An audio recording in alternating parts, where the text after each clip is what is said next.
I have been fascinated by the Japanese and their culture for at least 10 years now, and I've learned a lot from them. Some of the things that I'm most fascinated about by the Japanese are their longevity. The Japanese have the longest lifespans of any race in the world, the high importance that they place on teamwork, social connections, and social responsibility, and their incredibly healthy diets. Welcome to MindSpire. If you enjoy this type of content, then subscribe and hit the bell icon so you never miss out on any of our latest and greatest uploads. If you ask someone why the average Japanese person lives so long, the answer you'll probably receive is because they have a healthy diet. And that answer is mostly correct. But as it turns out, there might be more to it than simply a healthy diet.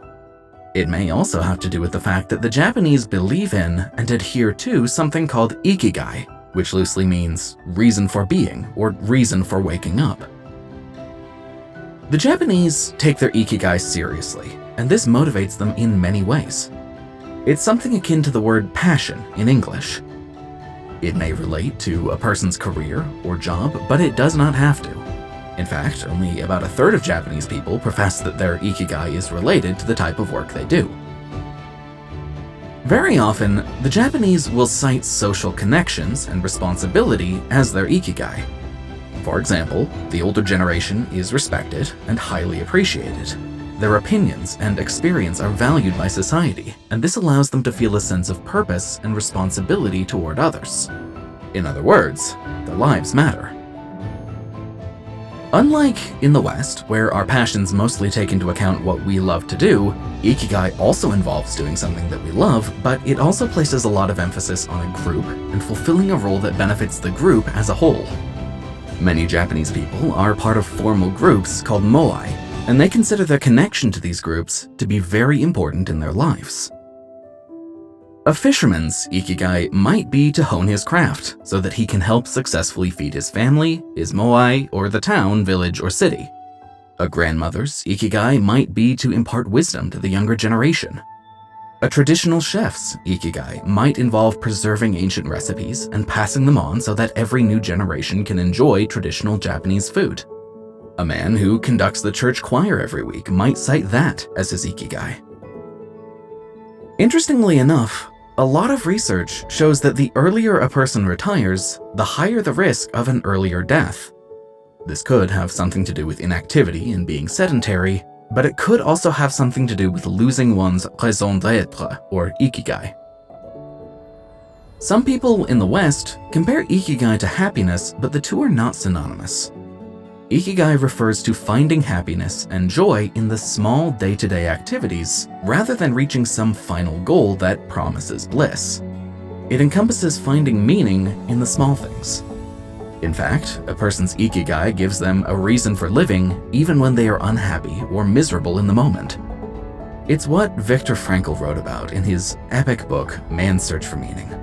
In other words, one can still experience his or her Ikigai during times of hardship or suffering. It fosters resilience. How to find your Ikigai?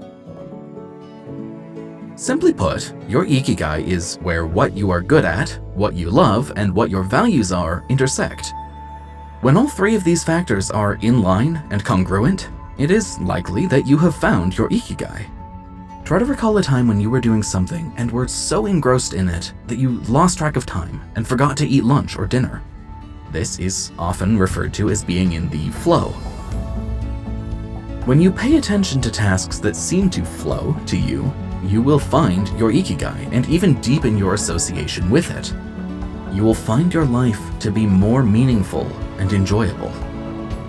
Once you notice the things that have meaning to you, you must then take the additional step of incorporating more of those types of tasks into your life. In other words, it requires some action and will not just happen on its own. This also involves eliminating some things that are not harmonious with your values, that you are not good at, or that you do not like to do. Of course, this does not mean that you can get rid of every single task or activity that you don't like. Some people don't like to brush their teeth, but it needs to be done anyway. But it does reduce the amount of tasks that are meaningless to you. Some people delegate these meaningless tasks to others to create more time for the tasks related to their Ikigai. One important point to note is that once you do find your Ikigai, it will help you see the bigger picture and make even some mundane tasks more meaningful. Knowing what your Ikigai is, you can have more than one, although I would be suspicious if a person had more than 4 or 5, not only creates more happiness and meaning in your life, it can also help you live a longer and healthier life. It makes sense if you really think about it. A person is more likely to jump out of bed each morning with vigor if he knows that the tasks he has to perform will make him more proficient at it, happier, and make a difference in the world. Knowing your Ikigai also increases the likelihood of you taking better care of your health because your life has meaning.